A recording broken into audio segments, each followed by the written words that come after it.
Welcome everybody to Real Wreckers, where we are all things movie, all things TV, all things nerd. Last time on Real Wreckers, me and Billy did a resorting for the new year, for the new us.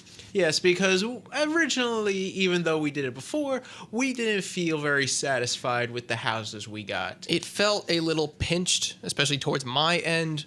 As we were slowly wrapping up, we had to speed it up for myself, and I felt like I was not copying, but I went too instinctively on some of Billy's answers.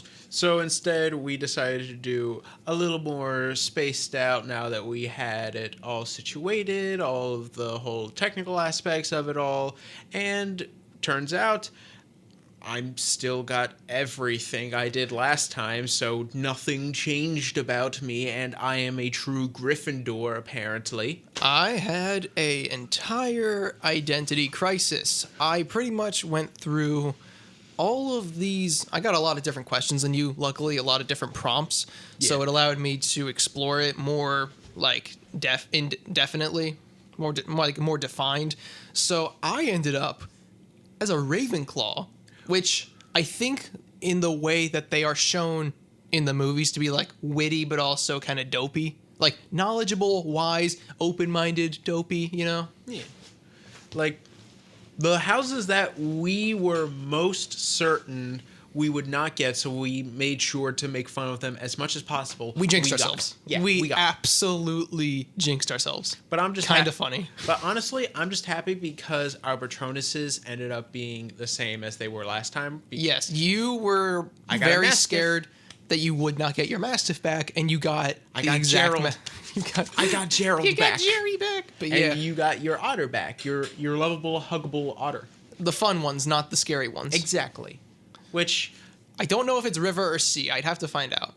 I think it's sea. Is it river? I think, yeah. Maybe it's river. You know that one video of Ewan McGregor at the ocean in Wales, and they're like, "What are you looking at?" He's like, "We're looking at sea otters. They like hold hands and smash rocks to get like food out of stuff. I think they smash clams. It's adorable. But yeah, I got the cute otter.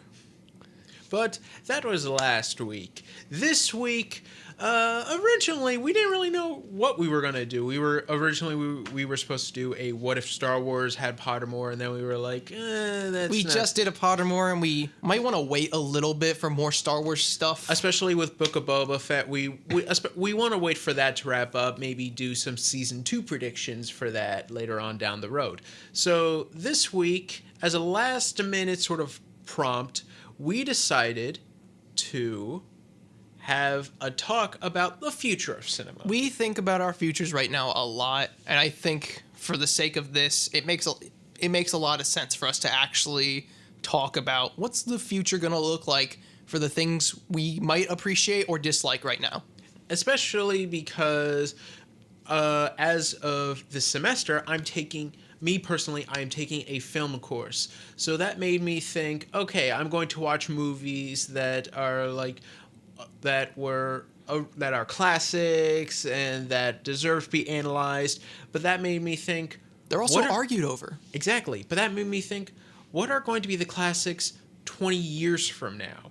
Like as of the 2010s and so far the 2020s, what are going to be the classics of tomorrow? What are going to be studied and analyzed in film courses? I would say 30 years is when something gets a classic status. So things from the 90s now are Nirvana's technically classic rock. For the radio at least, they get fitted into that category because it is not new enough anymore. It can be punk. It can be like punk. It could be modern, but it can't be. It's not recent enough. It turns into a classic because it is a cult classic, but it is aged, so it is a just regular classic. Exactly. Of its genre. Exactly. So today we are going to be analyzing by genre, what we think are going to be the classics of tomorrow. Classics 20, 30 years from now, so to speak. I think there's a lot of, especially in the 2010s, I'd say that's where we're referencing from now.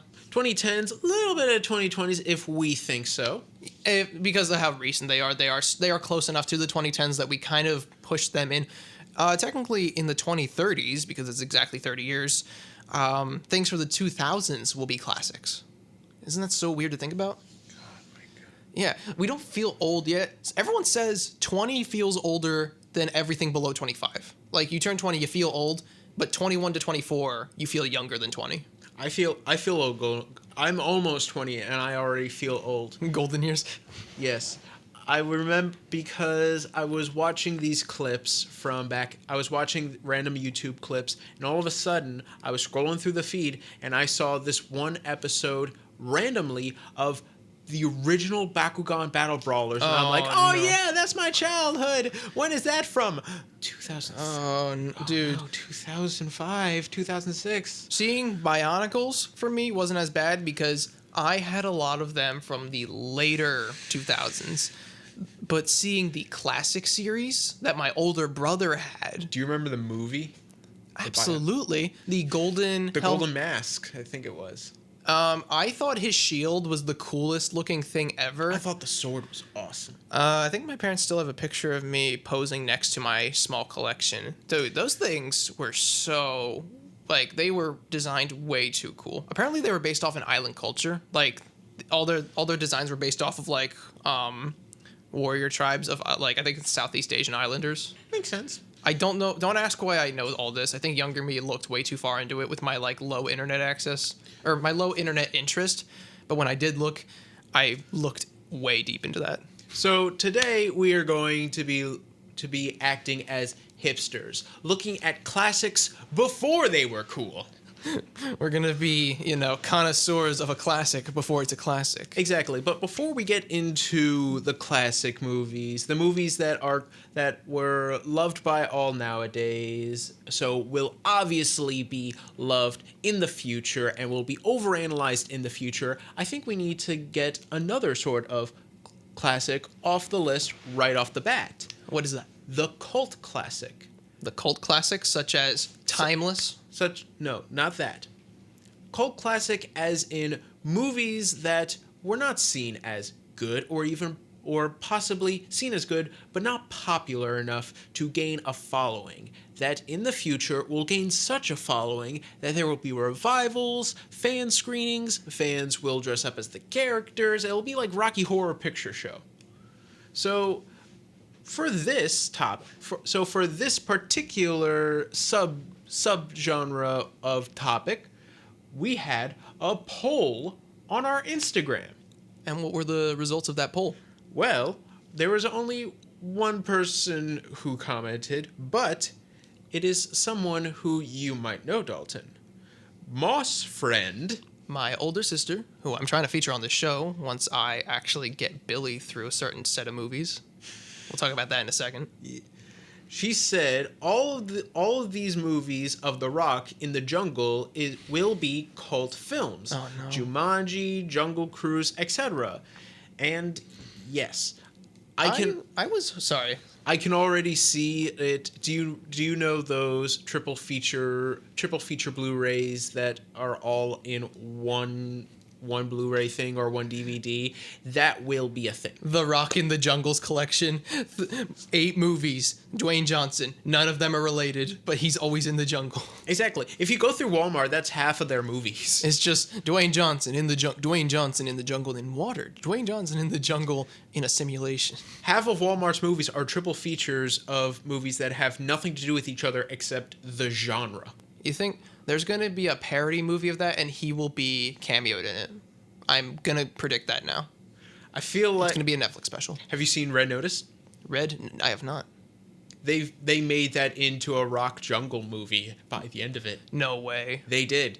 They managed to squeeze that a little bit in there, like, no! They really snuck that in, huh? They snuck it in like The Rock punching you in the face. So, with that said... More like hits you with a rock. So, more like hit you like a rock. So with that said, before we get into the technical snobby classics... Hipster snob. We will get into the cult classics. Dalton, what do you think is a not popular or bad movie nowadays that you think will gain a following in the future? Ooh, bad movie? Bad movie or not popular movie. I'm trying to think. What really didn't pick up? I'm trying to think. What is the lowest? Because a lot of the ones that I listed in my notes were they weren't bad at the box office. They were just like not as appreciated at their time. Yeah. I'm trying to think. What in 2021? What do you think was like the weakest? The weakest? Yeah. That's a tough, because basically every movie bombed, especially Warner Brothers movies, because HBO Max had the bright idea of releasing movies on streaming at the same time as they were being released in theaters, so no one went to see them in theaters, so they all bombed. I feel like it didn't bomb, but I think it was a lot weaker due to, especially, I'm trying to think, 2020. Did No Time to Die release in 20? No, that's 2021. Sorry, 2021. I'm trying to find for 2020 because that is an unforeseen circumstance that I think actually weakened a lot of not bad movies, and a lot of bad movies struggled entirely and bombed entirely. Except for Venom 2, which did successful even though it was terrible. Was that in 2020 or 2021? 2021, sorry. Okay. Yeah, I'm trying to look through the 2020 list. 2020, not a lot of movies came out. Yeah. Sonic Did Sonic come out in 2020? Sonic came out in 2020, which makes me wonder, when the hell did they have time to film the sequel when it's coming out in March? How did I was worried that time went by really fast, but that's actually a lot less time between releases. Yeah, especially with a quarantine actively happening in between the movies. I feel like did it do as well at the box office? The first one? It did fine. After Birds of Prey bombed, which I would probably say that, especially for like it's a large piece of something that was ultimately like on its dying leg. Like Birds of Prey is the dying leg of DC, I think. I don't know. The Suicide Squad did okay. Like it didn't do bad. The Suicide Squad bombed at the box office, but everyone loved it. No one saw it though, right? No one saw it in theaters. Everyone saw it on HBO Max. So it bombed at the box office. It did fine on streaming. Birds of Prey didn't do good either way, right? No one really saw it. No one knew what it was. I liked Birds of Prey. Really? Actually, that's going to be my cult classic choice. I think Birds of Prey will become a cult classic because it's already starting to gain more of a fan base. Because of Harley Quinn herself? Because of Harley Quinn and because more people are starting to see it now that it is on HBO Max. How well did Tenet do? Oh, Tenet bombed. Okay. That I actually had in my list. I feel like that got pushed under. Tenet was such a box office disappointment that It released on my birthday? That people called it the death of cinema. Wow, that's an exaggeration. For the time, that is an exaggeration. Because I feel like it's going to only pick up over time. That's my prediction for it. It released on October 2nd of 2020? Was it October 2nd? Or I thought it was... Can we look up Tenet release date? Because I'm looking at thenumbers.com. I remember because the original release date when the trailers were coming out was going to be on my grandmother's birthday. Yeah, the weekend gross was $2 million for Tenet. It was August 12th. August 12th, 2020? Yeah. Oh, okay. But the box office recording weekend. Oh, the Rotten Tomatoes score. The Rotten Tomatoes score. Oh, my goodness. The Rotten Tomatoes score, without giving it away, I hate the fact that it's this low, but I love the number that it's at. Single-digit numbers that look the same when you flip them. Exactly. And look very funny when you flip one and not the other. So what we will not say. So what movie do you think will be a cult classic?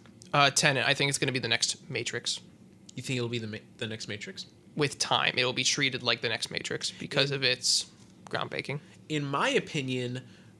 Whoa, there's an animal running across the yard. You see that? That's a fox. Huh. That's a really big fox. Wow. Oh, sorry, we got distracted. It just ran past right outside. Animals easily distract us. That was a big fox. Yeah. Sorry about that. Maybe it was a werewolf. Maybe. So, hey, he's on 2 legs now. In my opinion, Tenet is an honest-to-God masterpiece no one went to see, and everyone who went to see was completely confused, but that was the only Christopher Nolan movie that I paid close attention to in theaters, and I was like, no, I understand all of this. Ooh, you know what really got pushed under? Wonder Woman 84. Oh, absolutely. It was squeezed during a non-theater time. It was literally like pushed out of the way and ignored, because I remember right before quarantine, all this advertising for it, and then after in 2021, I kept seeing it. I'm like, wait, it was frozen. Everything, all the store shelves for it weren't being attended to because everyone was home during when it was like on the shelf, and no one thought about that, I guess, because it was probably theater based and not. It was pushed to streaming, and no one really was gonna get it on streaming. They were waiting for it to release in theaters. A lot of people are saying that 2022 is going to be just as bad as 2020 and 2021, but honestly, I'm more optimistic about this year, mainly because film releases are actually happening in theaters and not exclusively on streaming services. And people are actually going to see the theater releases. That's good. I think right now, especially, people are emotionally exhausted by it, and they will try to speed up getting to a new normal, like getting people back into their spots. They already limited like the days to 5 for quarantining yourself instead of 10 for work specifically, not even for the person's health. So if things keep speeding up, I think this is just going to go to the way of the polio, really. Like, there's going to be like a small population that are like on breathers. Exactly. And it's mostly like compromised people, really. Exactly. Sounds really insensitive. I'm not the one that controls it, so. Last weekend I went to go see the new Scream movie, and usually because of people not going to see theatrically released movies over 2021, I can usually just go to the theater and just pick out my seats. This was the first time, and I was actually worried that I would not be able to get my seats. And when I looked at the screen... Did they have spacing requirements? And when I looked at the screen to select my seats, it was all almost completely packed. And at the same time, I got anxious, but I also got really hopeful. Like, people are actually going to see the movies. People are actually supporting the movies. Thank you. Yes. I feel like it's something you can't get rid of, because it's an experience you can't really make at home. Like, you can have your home theater, but you can't remake the feeling of at the movies, at the cinema, at the theater. Especially sound-wise. Yeah, especially with a big theater release, opening night, that sort of stuff, opening day, just an entire packed house. You can't beat, even an introvert like me, you can't beat that sociability. And even not saying a word to each other, you can't beat the hype of the audience, because the hype of the audience makes it memorable. That's what makes a lot of experiences like that timeless, and it makes movies like that live on. Even when you rewatch them at home, you're reliving your emotions when you saw it in the theater. Exactly. And you're seeing it in more detail. So for my cult classic pick, I do think Birds of Prey needs a cult following, and I think because it's already starting to gain a fan base. So because of just how weird and insane it is, and I liked it when it first came out. When it first came out, I would give it like a B+ or something like that. Wow. Yeah, I liked it. That's actually like, not to be mean, that's surprising for you, just because I assumed with the not negative, I would say negative connotation, not negative attitude towards it. No, Birds of Prey was absolutely insane and embraced the insanity, and I was like, okay, I respect you way more for it. And it got no spotlight. It got no spotlight. There was no big hype for it, and no one went to see it, and it just fell off the face of the earth as soon as quarantine hit. Yeah, I also just think that DC is mishandling everything right now, besides their animation. They never mishandle the animation, but all of their live action releases and like chronological like placement of any of their movies. Yeah, they have no plan. Yeah. So they're remixing their main mix. Absolutely. So your pick for a cult classic, a movie that was not popular, but should gain a fan base and should be seen as like a bigger film than it actually was originally, is Tenet. Absolutely. I think that it deserves a Matrix level cult following for how grand it feels. Your pick is more of a Princess Bride pick, and my pick is more of a Rocky Horror Picture Show pick. Yes. Exactly. What? That was actually a good description. Yes, absolutely. I need to rewatch it again. Honestly, it's just, there's Tenet so much. or Birds of Prey? Tenet. Oh, I rewatched it recently. So good. I need to. Just also the music is stuck in my head. Every time you play it on a playlist, I am absolutely in the zone. It is the most Hans Zimmer sounding music that is not made by Hans Zimmer. That's a good one. But yeah, that's for my most recent. That's our most recent picks, I'd say. Yeah. Yeah. Because they both came out in 2020. Yeah. I thought Tenet was 2021. Nope, 2020. Really? Yeah. Weird. So, with that said, now that we're done with the cult classics, let's get into the actual classics. Before we get into the actual classics, though, we're not doing the big franchise movies like Star Wars No Marvel, and the MCU, MCU, all that stuff, because those are obvious picks. And those are big. Like, they won't suffer that much consequence because of the, like, association. Like, you cannot unassociate an MCU movie because everyone's going to see it. It's never, even if it absolutely fails, even if its budget is $1 billion and the outcome is like 200,000. So Black Widow. I know we weren't going to discuss it. That movie, though, was much more pretty than I expected. For some reason, I thought it would have like the bad 2012 Avengers filter. I thought it would be badly color graded. I thought it would be awkward. I thought it would have shaky cam. I was wrong. I wasn't a fan. I wasn't a fan of the action or a lot of the effects. But I didn't hate it as much as I thought I would. But Yelena is the absolute saving grace of that movie. Her younger sister. Yes. Her younger illegitimate sister. Yes. Her younger adopted illegitimate enslaved sister. Yes. Yes. You can tell I paid attention actually too. I love Florence Pugh. Anyway, so no MCU, no Star Wars because those are the obvious picks. We're gonna go with genre picks that maybe are mainstream, maybe not so much, but we do think will be seen as absolute classics, worthy of analysis, worthy of film talk. I got a couple of goodies for that, especially in the animation category. All right, so let's just get the animation category out of the way. Okay. First off, what are your picks? For 2 CG and probably 2 2D, like 2 2-dimensional, 2 3-dimensional animation movies.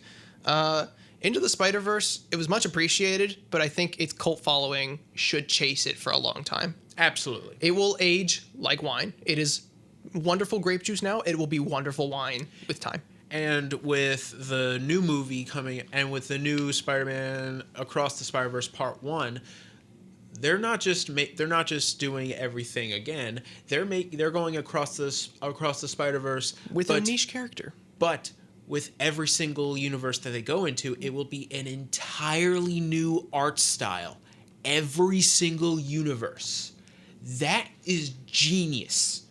It's beautiful, honestly. The more adaptive styles, more different styles, I like not clash, I like differentiation. Like 2 characters that can be in the same room, but one of them is a style that is like could be like Far East Asia, traditional 2D, but it fits the lighting and color aesthetics of like Miles in soft 3D. In my opinion, sorry, No Way Home fans, but in my opinion, Into the Spider-Verse is Better crossover. Objectively the best Spider-Man movie of all time. Objectively. Yes.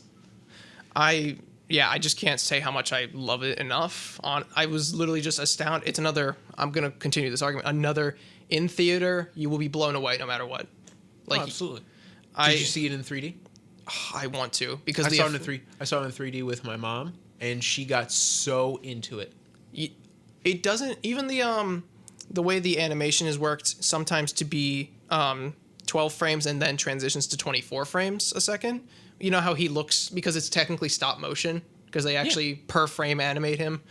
I really like that because it's not motion sickness. Even in 3D, I assume you didn't get motion sick?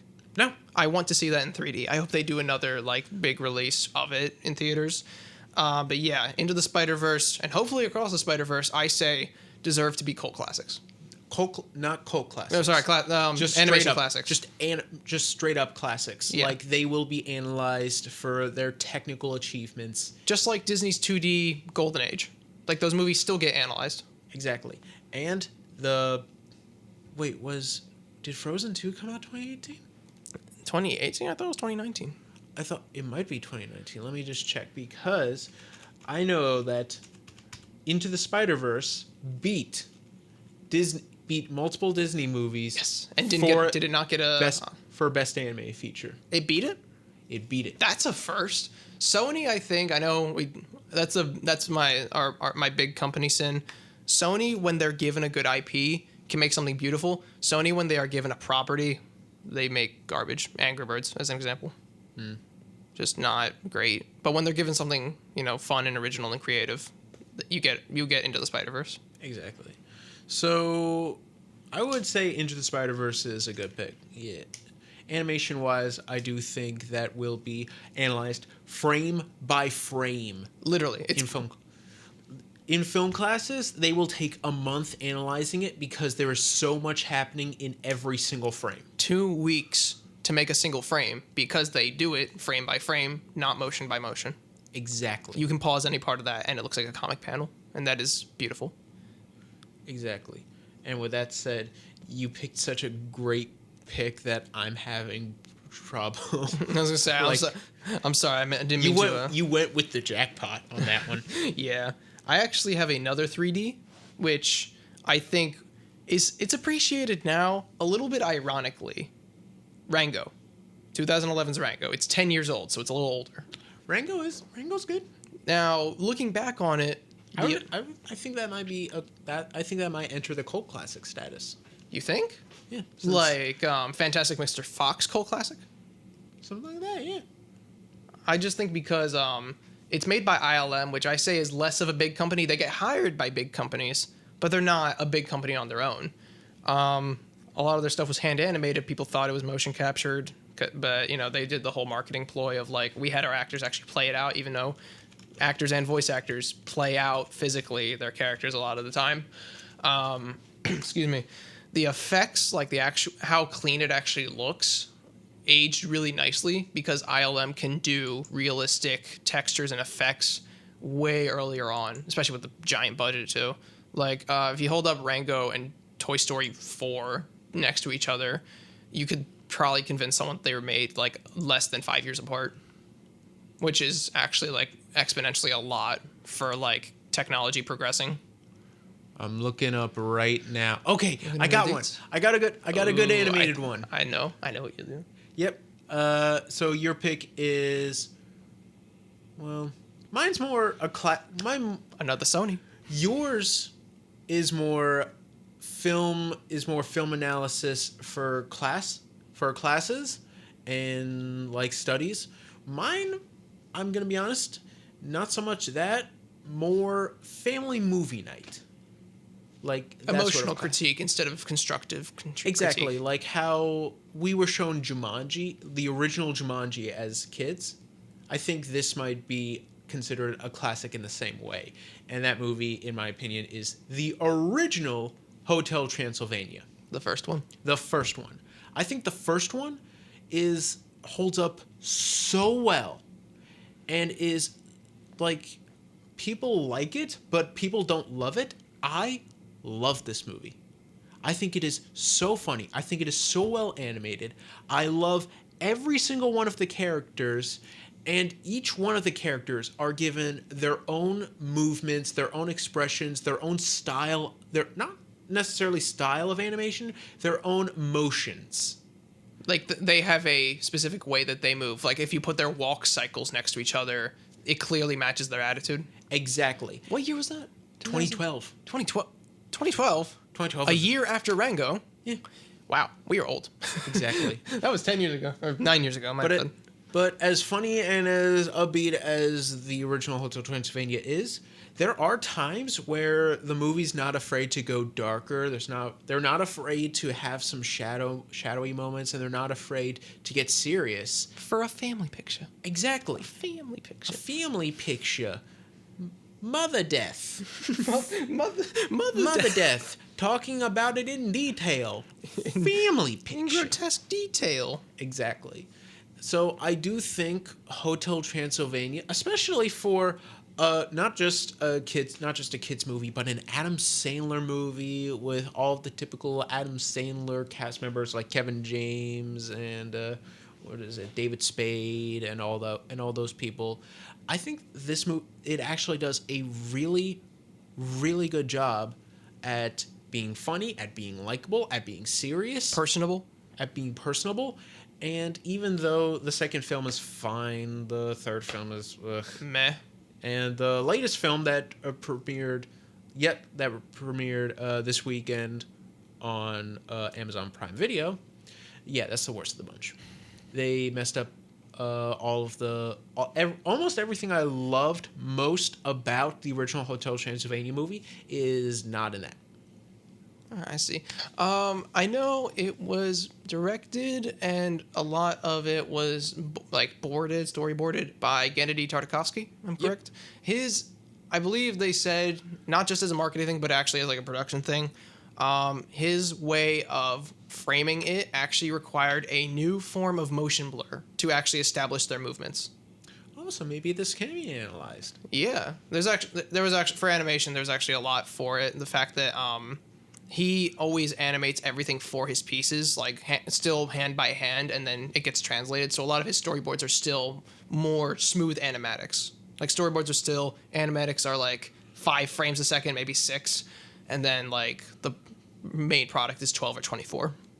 Like this, I wouldn't consider this a cult classic because you can reference one thing from this, and almost every single person will be like, "Oh yeah, I know that reference," and that reference is, "I don't say blah blah blah." Yeah, I think everyone would be. If you showed a bunch of movies that had a vampire in it and you put that quote, people would answer that as a trivia question, like generally more correct. Exactly. So yours is more analyzing your pick for Into the Spider-Verse is more analyzing in terms of film classes and in-depth analysis, and mine is more family movie night with maybe the occasional analysis here and there, but more of a trivia sort of thing. The producing end versus the emotional receiving end. Exactly. You can't have a receiver without a transmitter, and vice versa. Yeah. So, what should we move on to next? The 2D animated movies. There's not many. Well, I'm saying for as classics, earlier, how many days ago was that? I showed you Princess Mononoke for the first time. For the first time, yes. I would not consider that I would not consider that as authentic for this list. As authentic? It's too old. Too old? Oh. It's too old for no, this I'm list. saying like you just saw that. I was actually going to pick a recent Ghibli movie. Oh, okay. That I want to be appreciated, and I think over time, at the same level because of how old that is. At the same level with the niche audience of Studio Ghibli and anime. It's a little less niche now, especially with them being under Disney technically. Sure. Because they're like East Disney at this point, even though Disney has an East Disney. But yeah, have you heard of The Wind Rises? Heard of it? Don't know a thing about it. I've heard of the title. I believe it's one of the most recent Hayao Miyazaki movies. A lot of his, they usually include planes because he wanted to be a aeronautical engineer or architect. And this movie goes way in depth, memorable characters, really pushing story. It has funny moments, sad moments, very sad moments, dramatic moments. Emotional wise, it like had me all over the place. And like, I can't explain it. It just had me so amazed, and I hope over time Howl's Moving Castle I think is the most popular one at this point, and then Princess Mononoke like right after it. I'm not sure what the popularity order is for it, but I would say that Princess Mononoke is pretty freaking popular. Yeah, like even people who aren't accustomed to anime know it when it's referenced. Yeah, I think Ghibli and Hayao Miyazaki do that, where people who aren't anime fans really can enjoy a Ghibli movie. But yeah, I want The Wind Rises as the most recent. I want to know, I forget what year it is. I'm going to look that up right now. I think it was 2017. The Wind Rises. 2013, wow. 2013. That's actually a little older than I thought.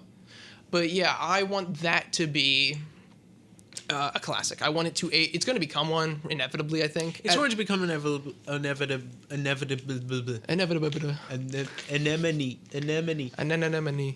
It's going to become a classic inevitably with all the other Studio Ghibli movies, and anime is growing a niche audience that are growing classics. A really big niche audience. A really big niche audience nowadays. Niches can be giant. Yes, people can, but because they are niche because a lot of people don't get it initially.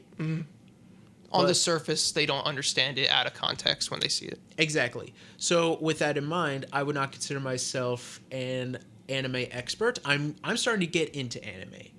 One of the big selling points to anime outside of, kids anime like Dragon Ball Z, Bakugan, Pokemon, blah blah blah.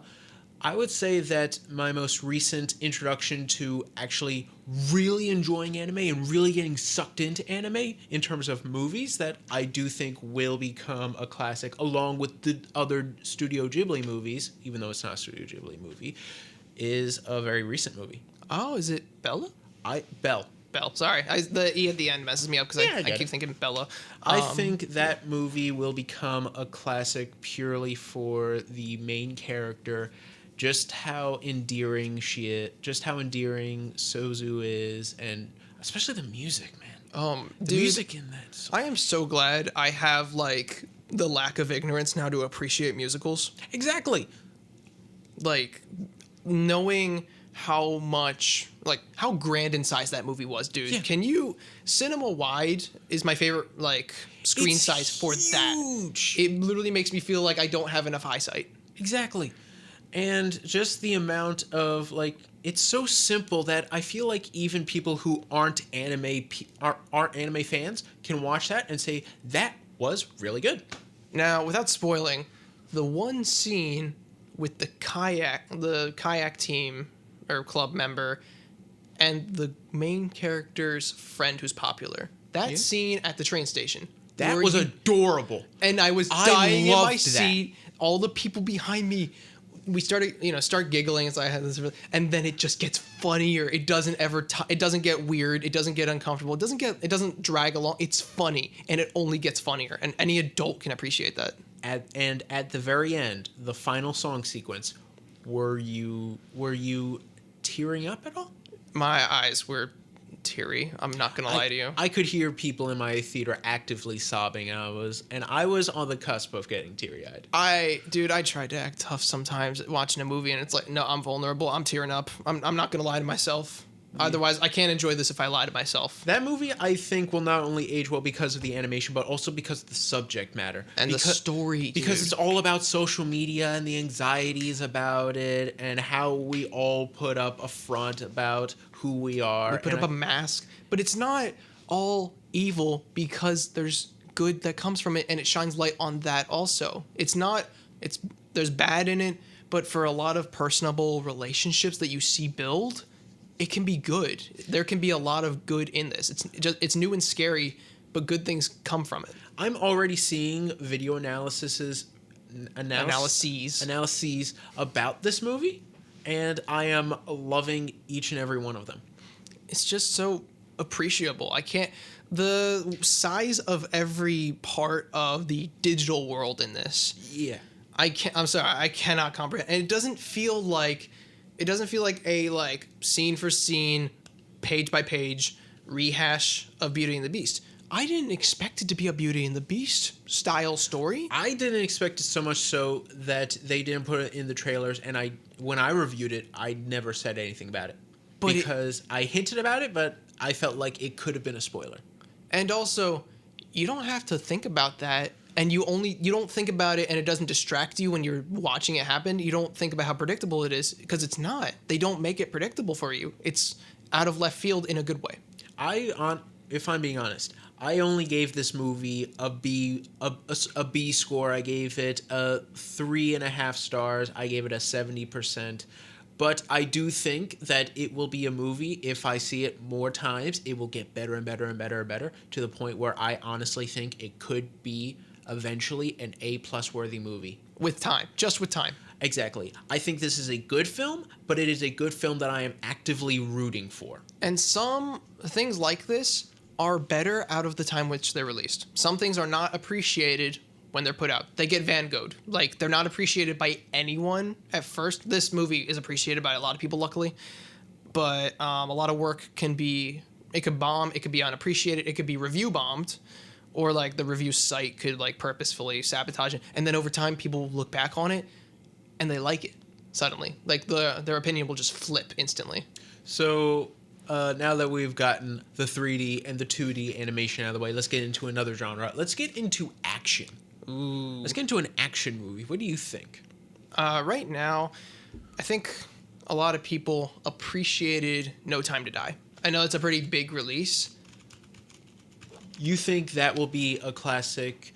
Where do you think that will rank on with people in terms of James Bond movies? Do you think that will be the next... Do you think that will be a Goldfinger, a GoldenEye? I was gonna say, I think it might. I want to say he'll be among that. He'll be among like the most appreciated Bonds. Daniel Craig will be like an apostle of the franchise. You think this will be considered? You think this will be remembered just like how Goldfinger is remembered as Sean Connery's best Bond, and GoldenEye is considered to be Pierce Brosnan's best Bond? Do you think No Time to Die will be remembered as Daniel Craig's best Bond? Yes. Skyfall, close second. In my opinion, Casino Royale still tops them both. But I can see that. I can see No Time to Die. Because even though I didn't love the villain. Understandable. Yeah. I don't know. I was compelled the entire time I was watching it. So I think over time, though, people our age and even people older than us they'll ease into it, just because when it's not someone you grew up with, you might have a tough time. That's just a natural thing for a character. Exactly. It's the same with, I know I keep bringing Doctor Who up, but it's the same with the 13th Doctor. A lot of people, or really any new Doctor, you watch them and you're like, oh, you're not who I've grown to love, so I instantly hate you. And then when they're done and you look back on their season or their time, and you see them next to each other and it looks great. And you're like, oh, this literally happened to me with the 12th Doctor. I hated him throughout his entire run. 13th Doctor happened. I look back at his entire run. I'm like, oh, this is a 3-season long character arc, and it's awesome. Mm-hmm. And he is now my favorite Doctor. 13? No, 12. 12. Peter Capaldi. He's right before David Tennant, right? No, he's 2 after David Tennant. Oh, wait. Who's before David Tennant? Matt Smith. Before David Tennant, Christopher Eccleston. Yeah, it goes Chris Eccleston, David Tennant, Matt Smith. Peter Capaldi. Okay, yeah. And then Jodie Whittaker, and then soon, 14... Who? I don't know, but Jodie Whittaker's already wrapped up her season. Or wrapped up filming. Man, that's a lot to take in. And that's where people have to adjust. For a lot of change, for time, we want to predict what will be classified as classic. It's classing our classics. You think No Time to Die will be considered the new Bond classic of the Daniel Craig era? Yes. Another action movie, Nobody. No. Right now, I was expecting you to say Nobody. You were expecting or not expecting? I was expecting you to say Nobody before I was expecting you to say No Time to Die. Well, the thing is, right now, Bob Odenkirk, who is he? Come on, who is he? Saul. Everyone right now, just because of... We're in Better Call Saul. Saul Goodman. Yeah, Saul Goodman. Just because he's been Saul Goodman and Jimmy McGill for a lot of this time right now, he's going to be really hard strung next to that. But when you watch Nobody by itself, it's like how you can see Arnold as like a Predator character, a Terminator, and what's the one where Commando? Commando? No, the one where he adopts a bunch of kids. The one where he adopts... Kindergarten Cop? Yes. That's not... He doesn't adopt a bunch of kids. He's just their teacher. Oh, yeah. Sorry. He acts as a parent figure in that, though, doesn't he? Yes, he is a teacher. Yeah, whatever. But yeah, you can appreciate Arnold and even what's Rocky's actor's name? Sylvester Stallone. I was about to say Sebastian Stan. Sebastian Stan. wrong initials. But yeah, actors like that, I think a lot of Avengers actors also suffer that, where their role sticks to them so much that you accidentally see them in other movies too much as their main, most popular role. Oh, so Ryan Reynolds. Yeah. What, you think Deadpool is his most, like, attached role that bleeds into everything else he does? Obviously. Yeah. Dwayne Johnson might not suffer that except for Jungle movies. He might not suffer that because Of I the do Rock character? No, because I do have hopes for Black Adam. The thing is, that's after all of his big... He's already, like, a big name. The superhero thing came along with it. It ran to him. He didn't start in it. But I think like the Black Adam character and the dark way that he's being portrayed in the one trailer that we saw, I think that could change like the persona of The Rock in that movie. I mean, The Rock, the character, is a little... The Rock, the character, and Dwayne Johnson, the personality, who we keep seeing in multiple movies. Yeah. I think that could be... I think Black Adam could be the big difference. Yeah. So your pick is... Your picks are Nobody and No Time to Die. Yes, as, like, you know, modern classics. I think Nobody is a new Taken for me. Is a new Taken? Yes. Well... A new take on Taken. I also have two picks. One is already starting to be a franchise, so I'll mention it as an honorable mention, but in my opinion, John Wick is destined to be an action movie classic. Mm-hmm. Like, how could it not? It has so big... It has a lot going for it right now. Exactly. It has so big of a fan base. It's so well acted. It brought Keanu Reeves back into the limelight, and the action in it is just incredible. The choreography in all three movies. The coloring. Perfect Jesus. Dark. It has a perfect darkness. It doesn't have grainy darkness. It has clean, sharp edges where it is dark. It tells the story through the colors themselves as well. Like, you can if you pay attention to the color scheme in these movies. You blur your vision or you put a blur screen over it, but you can read the story through the colors. Exactly. And also by the motion. Like, by his, like, screen-wise motion. If you put the rule of thirds on the screen. Yes.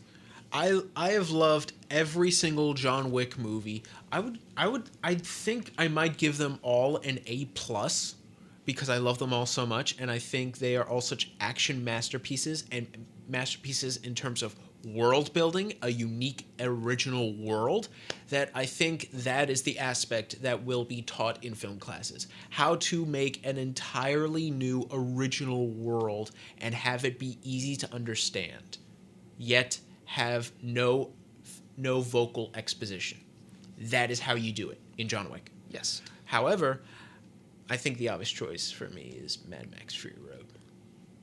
Not a bad choice. It's big. It's a big one. I'd say like success wise. Exactly. Mad Max. It's Mad Max. I mean, yeah.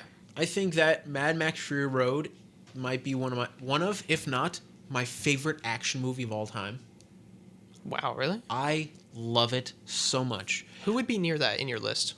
Who would be near that? Yeah, like along with Mad Max, it would be T2. like Terminator 2? Mm-hmm. Much faster than the first one. I feel like Terminator 1 was a little slower than I remember in my head. Yeah, Terminator 2 doesn't hold up all that well. RoboCop 1 doesn't hold up that well, but it holds up good. Like, watching it holds up good. I like the first RoboCop. Yeah, the first one, absolutely great. I feel bad for the reboot. I'm sorry. The reboot. Not a classic. It's so sad. Not a classic. It would have made a good game, though. It would have. Everything in that seems like it was meant to be a game. All of those look like game cutscenes. So, with that said, I think the choice for my Mad Max pick is pretty obvious. You got all the cinematography. You got the whole acting aspect. You got the whole practicality of it all. How there was barely any CGI used, and most of the stunts were fully practical, and just they made an actual fire guitar. Man, I'm sorry. They made a fire guitar, man. Yeah, how do you argue with that? Exactly. I can't fight you on this. Yeah. Godfather is the best movie ever made. Fire guitar. Citizen Kane. Hush your mouth. Fire guitar solo. Citizen Kane is the greatest movie ever. Fire guitar. Where's the fire guitar? Exactly. Best movies of all time. These are all terrible. I don't see a fire guitar in one moment. Exactly. So I do think Mad Max Fury Road and will be a great reboot to action movie, and John Wick is just the best new franchise action movie, I should say. You know, want to know another one that popped into my head that I'm gonna see it again because I remember it being so good, even if I was disinterested when I was going to see it. You remember Cold Pursuit? The Liam Neeson movie takes place in Colorado. I remember that, and I was not a fan.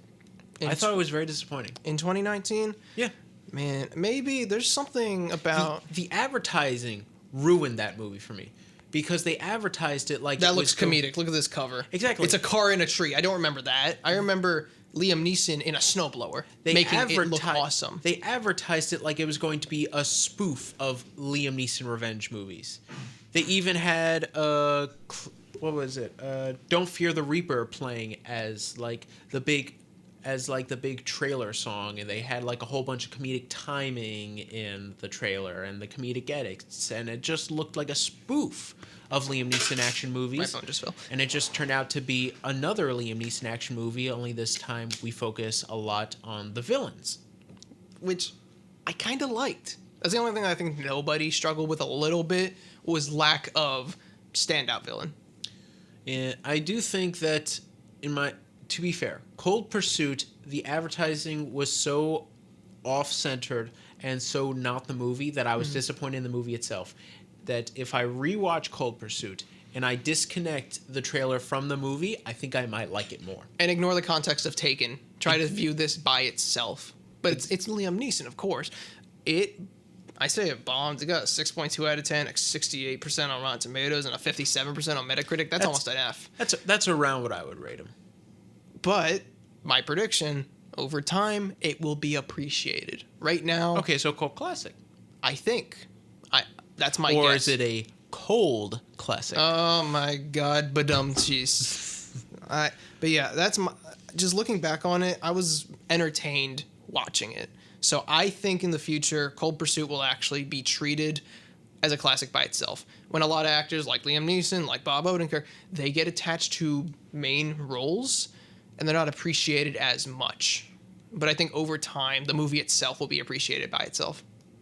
All right, so now that we've got the action movies and we got the animated movies, what genre do you think we should do next? Maybe modern sci-fi? Maybe horror. Horror. Good choice. What do you think will be... Because I already have mine.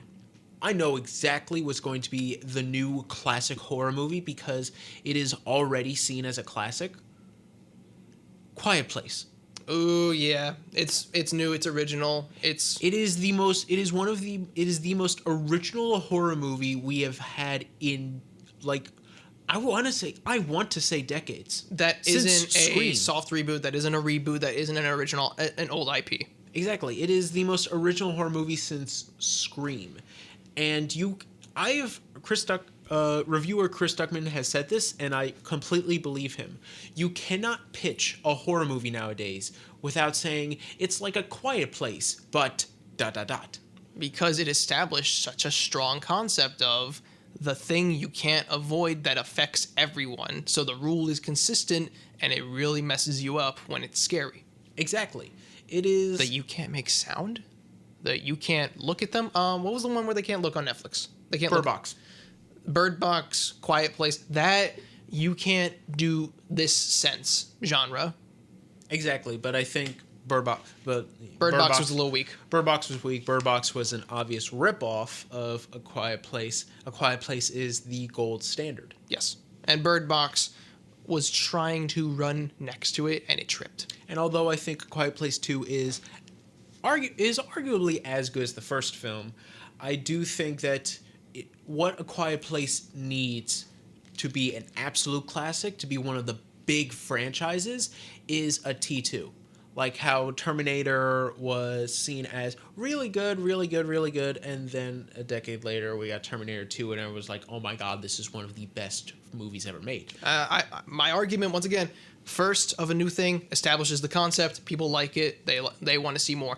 The second one, people love it more than the first because it is so dense and characterized and more colorful and explores more of this concept. And then the third, what happens? Third film usually sucks, but Terminator 3 was not. Terminator 3 sucked. Alien 3 sucked. RoboCop 3 was good. Wait, no, RoboCop 3 was the reboot. RoboCop 3 was... There was a RoboCop 3. Okay, no, RoboCop 4 sucked. Wait, no, there might... RoboCop the reboot in 2014 sucked. Sorry. Scream 3 sucked. There you go. Halloween 3, Halloween the reboot 3 was good. I argue Halloween the reboot 3. Halloween Kills? Halloween Kills. Oh, no. That was just fine. It was fine. Like, It was fine. It had good kills. yeah. That was what it had going for it. In the title, in the trailers, in the movie, it gave me what it advertised. Exactly. So you can't be disappointed. So I do think A Quiet Place is absolutely the definition of what is going to be a classic horror movie. Although I do think a lot of A24 films are big runners up, like Hereditary, Midsummer, all that sort of stuff. But I do think A Quiet Place is gold standard classic. While not horror, I guess they're thriller. Is it okay if I include that? That's fine. M. Night Shyamalan Ding Dongs, Split, and Old. You're not going to like them now. You're going to like them later. I'm saying it now. That's my argument. Okay. The Last Airbender will not age well ever, period. Unless there's like a group of people who don't know about the cartoon. I have some things to say. Let's hear it. Split, good movie. Thank you. I will never... James McAvoy, I will always be pissed that he did not get Oscar nominated for either Glass or Split. He deserved to be Oscar nominated. Absolutely. He played 27 different people, and he played 27 different people all convincingly. While, everyone was like the science behind the it's not split personality, it's like multiple DID. Dissociative identity disorder, thank you. Is it's a little more sci-fi leaning as a thriller. Yes. But the fact that he played what we think of it so realistically that it doesn't seem unnatural. Exactly. However, Old, I think if you're arguing that it will be a classic in the same way that The Happening is a classic, or The Room is a classic. No. If you're arguing that, I say fine. If you're arguing that they will be seen as legitimate, if Old will be seen as a legitimately good movie, no. What about classic It? Classic It? Yes. The original miniseries? Like the miniseries? Yes. That... Do you think it'll age like that? I think... It'll be appreciated, but it won't be recognized for its genre. No. Split is recognized as a thriller. It had me, wanting to run away. Yes. Old had me kind of grossed out at times, kind of really uncomfortable to think about being in their spot, but not, I want to run from them. I hated Old. Old, in my opinion, is the worst movie of last year. Wow.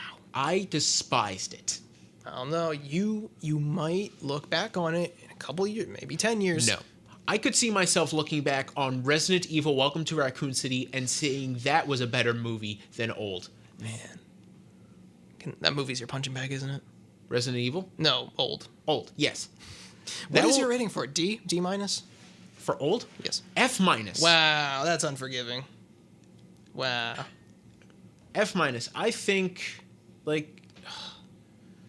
every movie, until the end of this year, Old will be my punching bag, just like until the end of 2020, Hellboy 2019 was my punching bag for that year. What's another Shyamalan Ding Dong that you don't respect as much as Old? That I don't... Wait. You don't respect Old? What's another movie in that category with Old from M. Night Shyamalan? In that category? As an M. Night Shyamalan movie, yeah. As an M. Night Shyamalan movie, is there any movie that I respect less than Old? Yes. Absolutely. Besides Last Airbender. Okay, that's where we get more complicated. I'm saying, what else can you hate in that category besides Old, Last Airbender, what else? Glass? Do you hate it? Did you hate Glass? I like Glass. Did you like Unbreakable? You loved Unbreakable. What am I talking about? Unbreakable is one of my favorite movies. Yeah, my apologies. I'm trying to think. Sixth Sense. I saw it after it was hyped up so much that I was like, yeah, it was good. Unbreakable is an action. Unbreakable is drama. Do not go into it thinking that's going to be superhero. No, Think of it going into its thinking like Hacksaw okay, Ridge. This is drama. I'm thinking of it close to Hacksaw Ridge. No, Really? That's how there is no action. It is a drama. Oh, okay. Would you say that drama and slice of life can accidentally be put in the same spot sometimes, story-wise? Yes, because slice of life is a subgenre of drama. Understood. But yeah, for thriller, I would say Split. You would say Split as like horror thrillers. It had some blah, blah, horror. blah. It had some pretty horror moments in it. Absolutely. It got away with a lot for like A PG-13. yeah, like bite chunks out cannibalism, crawling along the walls, inhuman disfiguration. Crushing an old woman's ribs together until she dies. Let's not get kicked off the show for the for that description. Actually, no. We talked about war. I think we're fine. Yeah, we talked about we talked about horror stuff. I think we're good. We've talked about worse. So Cult classic horror. Freddy versus Jason. It's a very original idea. their original idea, My favorite. sadly, does not qualify. Yeah, because it's too old. Or, Too old. But what else should we do? We got action, we got animation, we got horror. comedy. Let's do comedies. Yeah, you got any comedies? JACKASS. Am I allowed to say that because it's a title? Well, I mean, If I say Jackass, it's like asterisk over the S's. JA. JA. JA. Go JA. Because the new one's coming out in a couple weeks. 2 weeks. Let me just fire off. JA the trilogy. Eric Andre Bad Trip. Bad Trip? You think... Oh, wow. Yeah, I right? forgot about that movie. You didn't forget. It shows up in your feed and everything comes back and you're like, I need to see this again. It's so freaking funny. I saw that advertised when it was... What was it? 2018 when it was the first advertised, and then it kept getting delayed, and then it was released, and there was no fanfare, and then everyone saw it on their feed, and they were like, "Oh my god, yes!" Same thing with Borat 2. I have no concept of Borat or Borat 2. What? Yeah. Film connoisseur hasn't seen. Have you seen Borat 1? Nope. Guys. I have no interest. God. At this point. No. At this point, Wait. I feel like Borat is going to have... I'm going to have the same reaction to Borat as I do with Superbad. It has been hyped up so much as a comedy that I'm going to think that the jokes... That I'm going to not respect the jokes as much because I'm not laughing as much as everyone else is. No, I didn't see Borat until way recently. Literally, when Borat 2 released, I was like, oh, I gotta get Borat 1 in because I know it's really good and people won't shut up about it. Do not compare it to Superbad. Superbad, not bad. If you liked The Interview, then you'll like Superbad. Well, I like The Interview more than Superbad. Superbad was like, I don't know. The interview kicked more for me in terms of comedy. Did you see the interview? I saw the interview, yeah, with James Franco and Yes. Seth Rogen. Yeah, Seth Rogen in things for me. He's the same thing as like South Park and like Late Night Adult Swim, where like if I was 14 or younger and my older brother like snuck it on while my parents were asleep and he was like, I know you're not allowed to watch this on the main TV, and we're in like the basement. After we're done playing on the PS2 and he puts that on, I'm gonna laugh at it, but I'm not gonna appreciate it now because just say a curse word or two. Like if it's an adult at night show, then why would 14-year-old me appreciate it more? Like the fact that I'm allowed to watch it, even like Sausage Party I'm looking at now, which was funny, it just wasn't, 14-year-old me. If I was more immature, I'd enjoy it. But yeah, you need to see Borat. I'm going to strap you down. You know those hooks that in torture in movies, they hold your eyelids open? Yeah. Man, some people need to see movies, and that's what I need to do to them sometimes. Knock on wood, that's never going to happen. But yeah, for comedy, dude, I'm a little disappointed. I'm sorry, as the connoisseur, because you've seen Eric Andre's Bad Trip. Yeah. You've seen J.A. I have not seen J.A., but I'm going to see J.A. 4. Unbelievable. Because I don't feel like you need to see the other J.A. movies to watch that movie. Have you seen Viva La Bam? What the hell is Viva La Bam? He was in J.A. What is the guy's name from J.A.? Johnny Knoxville. Yeah. Bam are in PA. They're in I West. saw Bad Grandpa. Okay, I can forgive you a little bit, but yeah, Was it Bad Grandpa or Dirty Grandpa? Bad Grandpa. Okay. The scene where his old man part is on the floor. You remember Kane Sue in middle school? On the bus ride to I think Mermaid Lake, when we went on an 8th grade trip, he was like, "Yeah, you want to watch this?" Because I was like trying to listen to music, but I didn't have Spotify Premium because I was broke. Because I was like 12, and I ran out of data because we didn't get like unlimited or whatever. I think just because we didn't. Yeah, we didn't. I ran out of data at that point because we were on a bad plan. And he held up his phone. I put in an earbud. And dude, because once again, I was immature, wasn't allowed to watch this movie, just because it was really inappropriate. And he shows me this funny freaking movie, and I'm dying the entire bus ride there. And just because it was so, man, I'm never going to be allowed to watch this in like the living, not even in the basement. I'm afraid someone's going to walk in when I'm watching this and be like, who let you see it? And I'm like, I rented it. Like, no, I was afraid to ever buy things on TV. But yeah. Fun. Bad Grandpa, I forgive you because that is funny.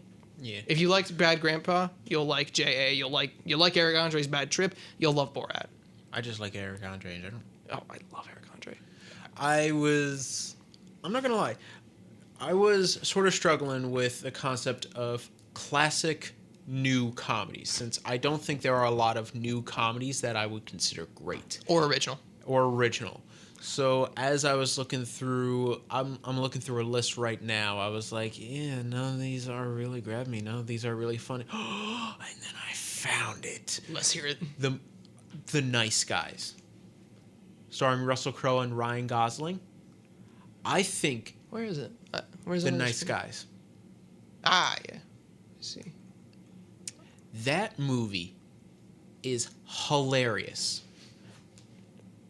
Have you seen it? Can I see a couple? Can you look on images so I can see a couple of frames from it? Okay. Early 2000s. I've seen parts of it. 2016. I haven't seen it in full, but I've seen a bunch of it, like parts of it.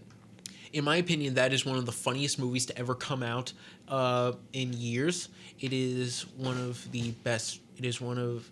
I wouldn't say it's one of the most interesting movies, but in terms of just jokes and genius comedic timing, genius chemistry between Russell Crowe and Ryan Gosling, it is just the most purely entertaining detective movie I have ever seen. And like most of you, I didn't see it in theaters because it was 2016, and that was the year of big action superhero movies like Civil War and Batman v Superman. So why would I go see a detective movie? Even though after I saw it, that Nice Guys was definitely better than Batman v Superman, maybe better than Civil War. I loved The Nice Guys so much. Own it on Blu-ray, and I honestly watch it once a year. And you highly recommend it for people who want to see a good comedy? A good comedy, a good detective story, because you don't get many detective stories nowadays. Like a good cop, bad cop detective story, or two idiots detective story? Like PIs. Private investigators? Yeah, like a PI comedy investigative story. I feel like when done right, those are the funniest things ever. Absolutely, and it was made by Shane Black, who made Kiss Kiss Bang Bang, which was another one that came out in the 2000s, and he directed Iron Man 3. Gotcha. I feel like Iron Man 3... I know, big one. Iron Man 3 was hurt more than it was bad. Like, it was critiqued more than how bad it was. I feel like the same is true for Thor: The Dark World. It's not as bad as everyone said it was, and with time, it's just like, oh, it's just part of it. It's just part of it. In the early 2010s, I know we just talking about comic book movies. Scott Pilgrim, funny superhero. Now, it's a classic already. I think it's already establishing itself as a classic. Yeah. It doesn't have a sequel, does it? Nope. Good. It's most of my favorite YouTubers, most people I talk to in our friend group who have seen it, love it. It's Obsessed. One of their favorite movies. I actually read the first book, and what it did well, it didn't over summarize. Like I'm trying to think, the Dark Tower. You remember? Yes. Yes, I remember. You know, there was a really good big story that should have been stretched. You know how Dune didn't Yes. Dune didn't do everything at once in one small movie. Dark Tower wedged everything and nothing. They wedged everything and Exactly. nothing into a small space, and you get nothing from it. You badly chopped it up. You put everything in a corner, and you didn't give it any room for a sequel or growth or development or a consistent story. Sorry, angry rant. Exactly. With that said, I don't think Dune is that great. I think Dune is good. But it's pretty. I think I Dune need is to good. see it. I I missed it. Forgive me. I've just been seeing a whole bunch of people saying Dune is one of the best things ever made. It's going to be seen as a sci-fi masterpiece, and I'm like, so far, no. Later down the line, after we've had the 6 movies, maybe. Okay, but so you think as a first, if the rest of it is really good, the first might be on the weaker end? When they all come out, when I'm allowed to watch all of them back to back to back to back to back, and I see them as one complete story, I'm like, okay. But seeing the first part of Dune is the same problem I have with watching the first part of a 2-parter in a TV show. Oh, I feel no. like I'm not getting the whole story. And you're getting dragged on and on. But sometimes part ones can be great. Sometimes, that's the issue. Sometimes part 1s can be the best part of the 2-parter, but that's because once all of the things are revealed at the first act of the second part, the rest of the second part is just really slow. Mm-hmm. So you got to choose where is your peak. If you do it too close to the end of the third or fourth act, it will cut you off uncomfortably, and you might sizzle out your excitement for the next one. The next one will have all the excitement and go downhill. Even though I think Sozin's Comet as a whole, we're talking about Avatar now. In terms of Last Airbender. Yes. Sozin's Comet, I feel like, is a fantastic full story. If I were just to judge it on episode by episode by episode, if I were to judge it on the first episode, I would just think it was fine. Didn't Netflix merge it nicely into a single piece? Yes, it is a complete movie at that point that Netflix, thank God.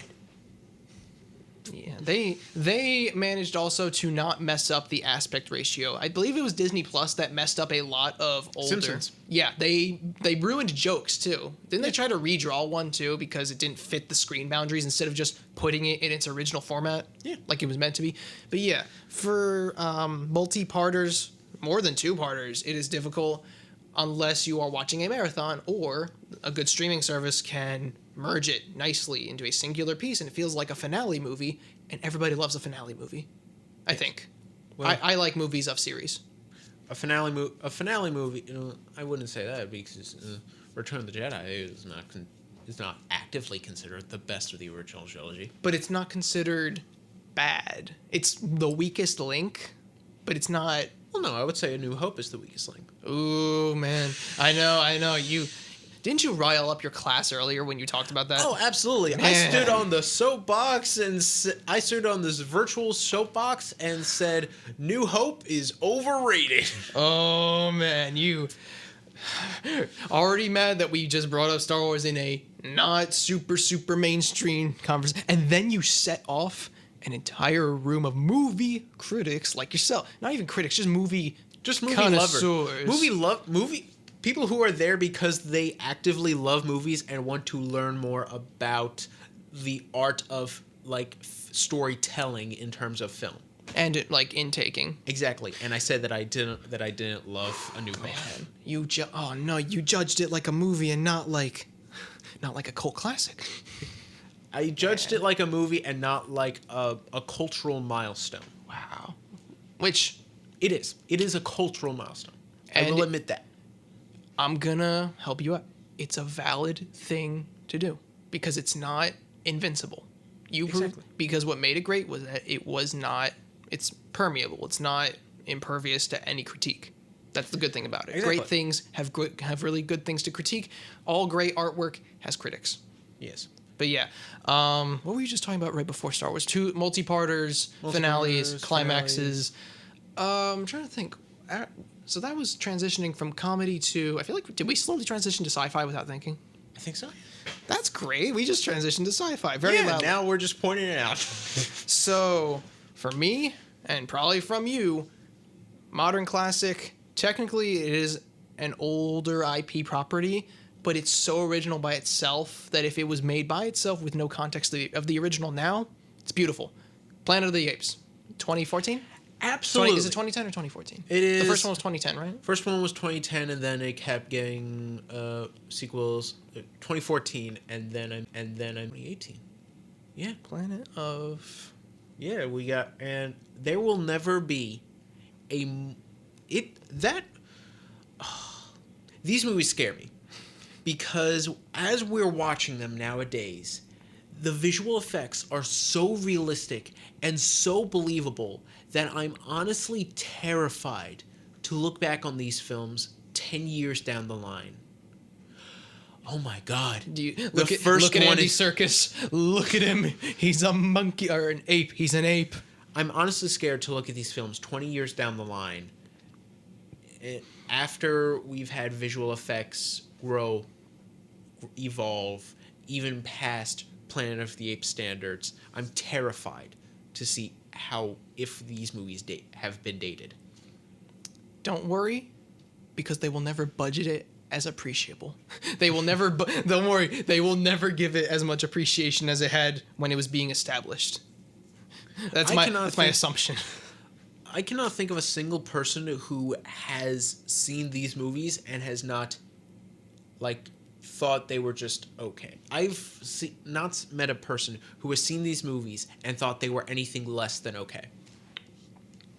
Excuse me. Going back to the 1968 original, it's a classic. It's a cult classic. It is a staple in classic sci-fi. But nowadays, the new Planet of the Apes trilogy has grown past it. It has become its own thing.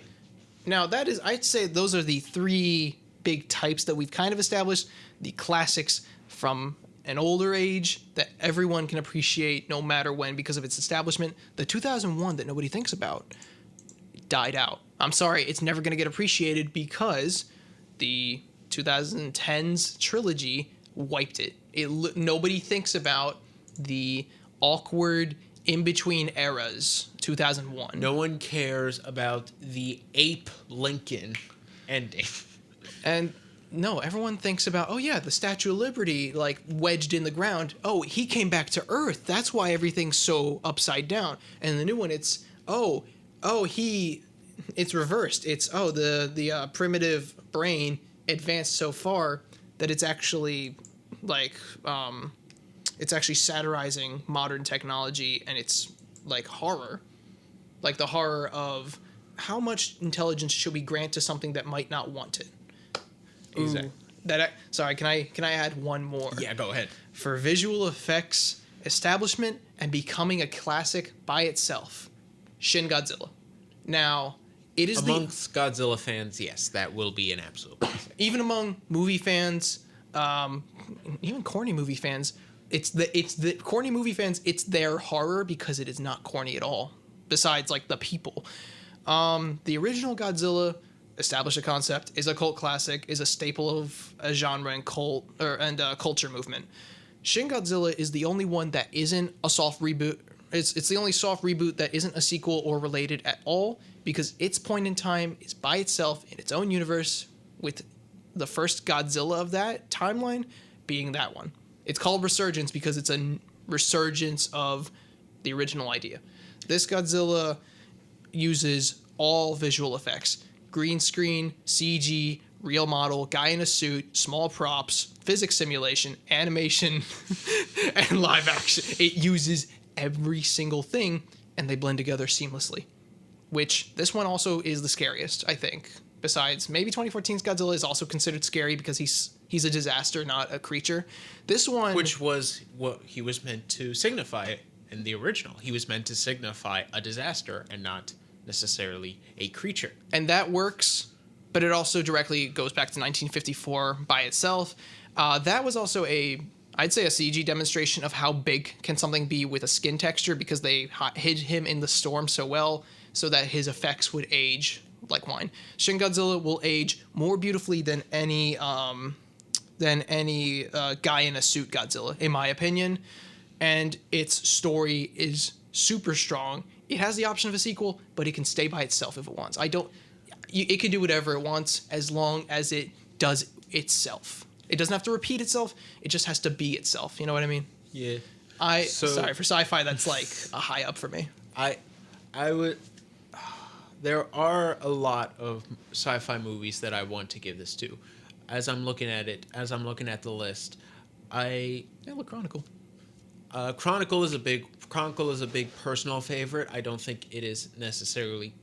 It has not been seen enough to be considered a classic, but I do think everyone should see Chronicle because it is such a good found footage movie, because it is a found footage superhero movie, which is, if that concept intrigues you at all, watch it because you will love it. I absolutely love it, and I don't think people talk about it enough. It looks like how you fly in your dreams. Exactly. I also think Edge of Darkness deserves a bit of mention because I do think, even though it's not the most original concept, the fact that it is such an action-packed, exciting movie where Tom Cruise just dies repeatedly, comes back to life, and then has to get further and further and further and further, bit by bit by bit, across this battlefield just to get to war, and just that struggle of getting through a situation. It's sort of like a video game.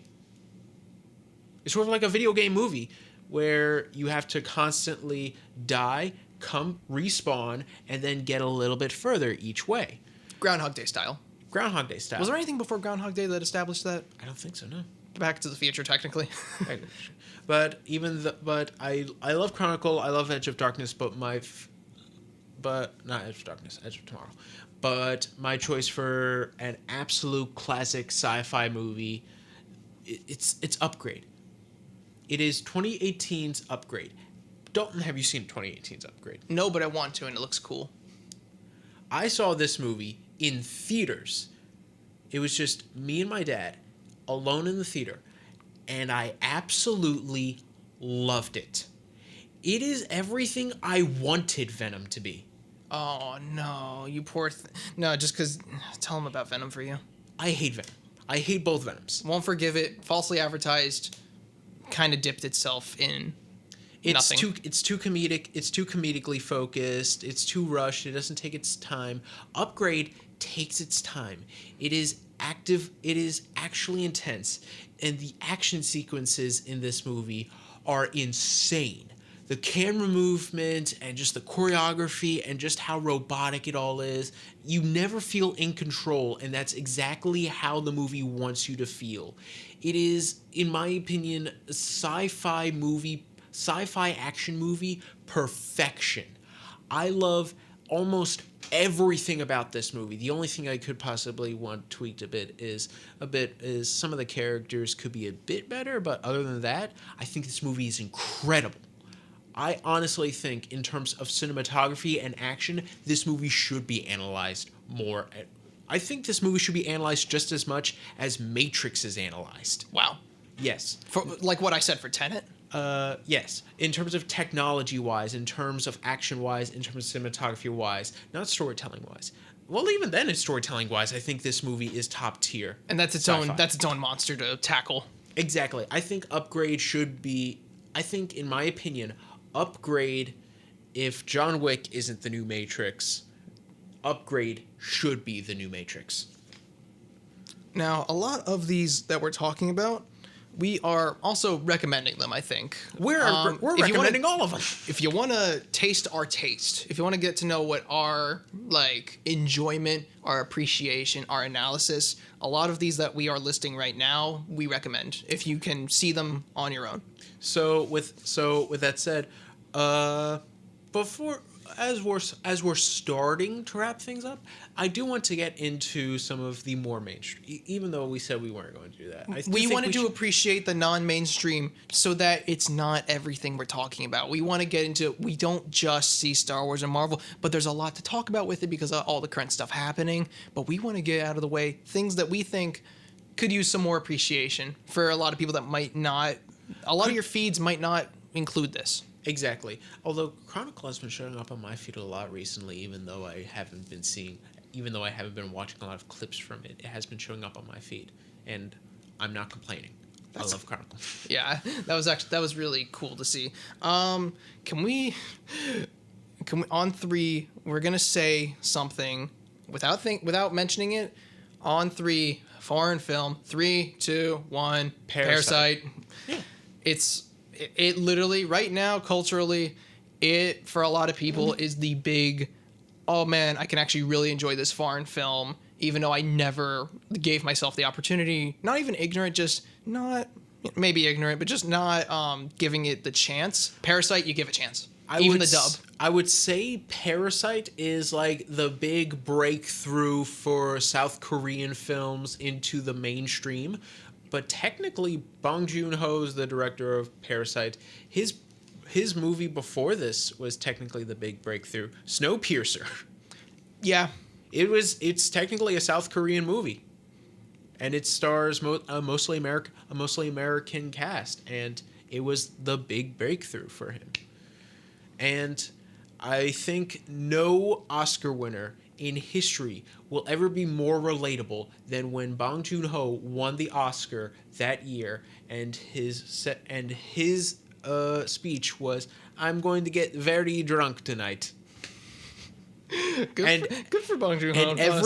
And every time he went up to accept another Oscar, he said, "I'm going to get even more drunk tonight."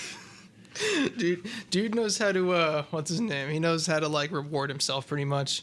And in his next film, Robert Pattinson's going to star. I don't think it'll bomb. No, there's no way it's gonna, especially with the Batman coming out. I was gonna say, shout out to Odd. She doesn't like Batman that much. She doesn't like Joker and Harley stuff. It's just not her thing. Oh, you know why she's gonna see the Batman? Robert Pattinson. Yes, I'm calling you out right now. You can angrily text me. Don't care. I'm saying it. I'm saying it right now. Say that I disown her. Why? Just watching it just because of Robert Pattinson, not because it's Batman? No, because she doesn't like Batman, Joker, Harley Quinn. They're all my favorites. I think because obnoxious Joker fans, people who like obsessively defend Joker 29. I wouldn't want to like host with anyone who talks like that. Who wouldn't want to host with any? Oh my god. I'm talking about you Gemini, Slytherin. Joker's my favorite movie. Yeah, Joker's my favorite movie of all time. Yeah. No, I'm messing. I love you. Yeah, but if you want to say it back, love you too. If you want a subtle Joker, I highly recommend Gotham. The later season's Joker, not the earlier season's Joker, because that's just the normal Joker. But the later season's Joker is more Hannibal Lecter meets Joker. And I think Cameron Monaghan, who plays Cal Kestis. Yes, he played Cal Kestis in Jedi Fallen Order. Yeah. In the later seasons of Gotham, he plays, in my opinion, what might be one of my favorite Jokers. It might be my favorite Joker. Wow. Yes, I just loved him in that. But again, going back to earlier, as we're wrapping things up, I know we were saying that we don't want to do the whole Star Wars Marvel thing, but I just want to get it out of the way. Yeah. There is one thing I want to ask. Out of all of the Marvel movies so far, which do you think will be remembered as the classic best? Like how Empire Strikes Back is now considered the classic best of the original trilogy. I mean, most remembered classic that everyone will look back on, Infinity War. Infinity War will always, yes. Infinity War is, in my opinion, objectively the best Marvel movie ever made. Yeah. I mean, quite literally, because Empire Strikes Back is the pinnacle climax of a large expanding story. Infinity War is the exact same. Oh my god, that's the perfect way to describe it. Yep, it's the Empire Strikes Back of Marvel. And then, just like Return of the Jedi, Endgame went a bit too comedic. And like it was still a little sappy at the start, but it just couldn't keep up with what Infinity War put down. Yeah. Just one last thing though for the foreign inclusion. Yeah. Squid Games. I'm just saying, Squid Game is also, along with Parasite, like the South Korean invasion of Hollywood now. What is South Korea has it's like Bollywood, Hollywood, South Korea. We went over this last time. What is it called? I keep forgetting. It's not fair. South Korean Hollywood. South Korean Hollywood. Korea Hollywood. Hollywood, which is Hollywood. But yeah, so sorry, that's just Squid Game. I wanted to include because I'm glad you brought up Squid Game because that's something I did want to bring up. Like we're living in, let's face it, we're living in the golden age of TV nowadays. yeah, small screen is the big screen right now. I'd say exactly. So with that said, I think we should include TV shows. Yeah, sorry. Just before we get into the big guys, I just wanted to get TV too. Yeah, let's get into TV show. What TV show do you think will be considered the new classic? What's an old classic of TV? Frasier, Seinfeld, Simpsons. I'm trying to think. What's one that is coherent? Like Breaking Bad is I call it modern because it ended in 2019. Technically, Breaking Bad. Actually, it's the funny Breaking that Bad trilogy. The Breaking Bad trilogy. It's funny that you brought that up. Breaking Bad turned 14 today. That's so weird because it has been going all the way since then. Because I think chronologically it went Breaking Bad, first part of Better Call Saul, and then El Camino. I think in terms they're all strong. Of classic, Game of Thrones obviously is going to be on that list. What else? Even with everyone like mocking it for it had a weak ending. I think in time people will just get over it, especially with the new House of Dragons series. Bunch of big babies right now, and over time they're gonna mature and they'll be like, oh yeah, I could go for a re-binge. It's gonna go It's gonna go the whole prequel trilogy route. Yes. Breaking Bad, I'm sorry, kicks it out of the water when it comes to that because it is 100% strong. It has a weak dip at like season 3 for a minute, and that's literally just because it's long. It's just longer. Personally, I enjoy Game of Thrones more, but objectively, Breaking Bad is, in my opinion, the one of, if not the greatest TV show ever made. And it's one of the best trilogies of TV and movie, in my opinion. I wish I saw Game of Thrones first, so that I could appreciate it more. But Breaking Bad has my heart and soul. Walking Dead had a legacy, and then it ran it into the ground by going too long, not knowing when to stop. Exactly. That's one of the great things about Breaking Bad. It knew when to stop. 5 seasons and then was done. And then what really happened at the here is your solid block end. Here is your last step. Your foot is planted in the ground. There is your end. There's still some things and you can see them, but you don't need them. Exactly. You put your foot down and then you're toast. You have wiggle room. There is the end of Jesse's story that you can see. There is the beginning of Saul's story that you can see, but you don't need to see. Yeah. If you like Saul because he's great, you can see what about him? Although I will always like Hank more. I can respect Hank, but also like, Hank in my opinion was the one who deserved a spinoff. I feel like we explored a lot of him. We didn't see a lot of behind Saul's stuff, but we saw a lot of behind Hank's life enough. But I wouldn't mind a bunch of series of shorts of what was Hank's thing. Not just rocks or not just minerals. Oh, I'm thinking of the wrong person. Mike, that's what. I'm sorry. In Better Call Saul, I think Mike gets a good amount, just not enough. Mike deserves more. In Better Call Saul. But I think. Mandalorian is absolutely going to be considered a classic. Westerns. Django. Sorry. Django Unchained? Yes. Beautiful. Absolutely. Wonderful. I think Hateful Eight deserves more love. What was the something 7? Had the chain gun fight at the end? Magnificent 7? Yes, that is what I'm thinking. No. What? That's a remake. That's a remake of a better movie. That's a remake of a better movie, which is a remake of a better movie. Which the past 2 are classics. Magnificent 7 is not to you. 7 Samurai, which is technically the original, great movie. Is it a Western? It's an Eastern, isn't it? It's an Eastern. And then we got the Western, in like, it must have been like the 60s, The Magnificent Seven, and then we got the remake with Chris Pratt and Denzel Washington in the 2010s, which was just Weak. Which was Just weak. Like, compare it to Django and it loses instantly. compared to Django, compared to Hateful Eight, Compared to Red Dead, dude. compared to, honestly, the more I think of Red Dead Redemption 2 is more like a movie. honestly, the more I think about it, Quentin Tarantino makes the best modern westerns. Even his fake western that he made in Once Upon a Time in Hollywood, I was completely invested in that fake show that they were making the entire way through. What would you call what category would Pulp Fiction be? Crime. Would it be Buddy Buddy Cop? Good It's cop. crime. But it feels like a western sometimes. Crime. It feels like a western sometimes. Crime is under what umbrella of crime? Like, is it heist? Is it mob? Is Mob. it gang? But are there mobsters or are Yep. there? Technically, they're mobsters. Technically, it would be like crime lorded, like crime. It's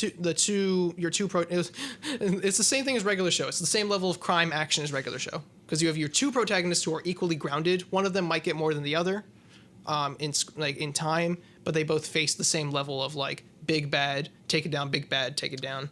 True. Bunch of side characters they care But about. on that note, in terms of animation TV shows, I do think Clone Wars. Oh yeah, it's already becoming a classic just because it has a final extension in season 7 or season 7. Now we have Bad Batch, which is already off to a good start. Although I don't think it will be meshed with Clone Wars in people's heads, and Clone Wars is a classic. So Exactly. Bad Batch it will be meshed with Clone Wars, just like Rebels is meshed with Clone Wars. just like how technically the final season isn't Clone Wars, it's Clone Wars sequel or extension sequel. In my opinion, the final arc, the Siege of Mandalore in Clone Wars is Beautiful. Is beautiful. It should have been compiled into one whole movie and then released in theaters. Like Sozin's Comet. Exactly. Well, like what Netflix I think it would have made more sense because because Clone Wars originally aired as a movie. And the series ending As a movie would fit perfectly, and it just would have like El showed- Camino, just like a series piece by piece by piece by arc, and then stomp at your finale. Everything is here. Your solid block, your arc's complete. Your characters like development is gold. It should turn to gold by the end, which means you did a good job. Exactly. Just like Zuko and Avatar having a complete arc, like you seeing it happen, it's beautiful. A perfect firework. Like you see it go up, you see it come down, you see its big finale, and you appreciate it. Well, that's speaking of Avatar. Legend of Korra technically qualifies. I'm glad that's getting more of a fan base. Yeah, I have to forgive myself. I beat myself up because first season is all I really watched. I didn't pay attention to the rest. Yeah, that's same here. I need to watch the rest. I need to watch all of the season, but I need to watch the entire series. But on my Instagram, which I had people vote which show I should actively watch every episode of, Supernatural won. Supernatural won, even though I had Legend of Korra, even though I had Clone Wars, and I think I voted Clone Wars I think you voted Clone Wars because I was watching it in its entirety for that. Supernatural actively won, and I do love Supernatural. And as I'm watching it, I'm on season 4 of 15, and right now it's so good, and I can only see it getting worse after season 5. It's still going. No, it's done. Okay, It's done, but but you're worried about it getting worse as it goes. yes, even though I do like episodes of the later seasons. I think season 11 has my absolute favorite episode by far. But I do understand people when they say they should have stopped at season 5, because in many ways they should have stopped at season 5. No, that's worrying to hear when something doesn't. If They it pulls should've- The Simpsons and doesn't know when to stop. Ooh, knowing when to stop compared to The Simpsons. Have you seen Futurama? No. Have you heard about it? Yes. Have you seen clips of it? Yes. Have you heard people's appreciation of it? Yes. The way that Simpsons' golden age of staying in the 90s worked Futurama knew it could change with the times, but it stays in the future. It knows to stay in the future while satirizing things of like the late 2000s all the way to late 2010s. Speaking of which, have you heard the Bob's Burgers movie? I saw the trailer for it on the giant digital screen in Regal, actually. Really? Yeah. Are you going to see it? Probably, but I haven't watched Bob's Burgers. Like I've never seen any Bob's Burgers, but I made a... You might not appreciate it. That's the thing. Exactly. But I haven't... When I originally saw the original Simpsons movie, I didn't see a lot of the original. Oh, weird. Simpsons movie is where it should have ended. That's my opinion. Sorry. Like... I can agree, yeah. They kept trying to modernize themselves. Simpsons movie could have been their last, this is what they're doing now. There's your completion. You could have stopped there, and we would have loved you, and we would have gone back and rewatched you a million times. Simpsons movie is really good. Not gonna lie. Yes, it is actually like really good. Especially like watch a couple of old episodes, watch the Tree Houses of Horror during Halloween, then watch the movie and stop, and then go to Futurama. And then you can go to Disenchantment, but it's pretty, it's not as exciting. I made one of my New Year's resolutions was to see every movie, every new release that I saw a trailer for. Ooh. And of course, my dad had to send me the Bob's Burger trailer. And I'm like, no, now I'm obligated to see it. Even though I've never seen Bob's Burger. It's actually pretty good. Like the first 3 seasons, I think I saw. It was actually genuinely pretty funny and interesting. Have you seen King of the Hill? Bits and pieces. Bits and pieces on Adult Swim when I was really young. You laugh at it as a kid, you notice the jokes as a teenager, and you appreciate the writing and the art as an adult. It is genuinely good. Beavis and Butthead is technically a prequel to that because you see prototype Hank Hill, the main character, except instead of a Gen X, I think he's actually supposed to be a boomer in it, which adds to the kind of funny, which means technically Beavis and Butthead could actually take place in the future of King of the Hill, which would make a little bit sense because like it's constantly the early 2000s. So even a Beavis and Butthead, it's like, oh man, the 2000s are infinite in it, and it's kind of funny. And before we wrap things up, there is one other cult classic that just came to mind that I think already has gained a fan base, already has gained hashtags, and will never happen, and I hate it now. Restore the Snyderverse. Oh, it's sad. The new Flash movie is actually going to get rid of all the Snyderverse. The Flash is going to be Henry Cavill's last appearance as Superman. It's going to be Ben Affleck's last performance as Batman. Is it an appearance, or is it like Shazam where it's appearance? The face? Yes. Upper body? Yes. Talking? On a TV screen. Dude, man, look, it's going to be their last time as the characters, and I blame WB.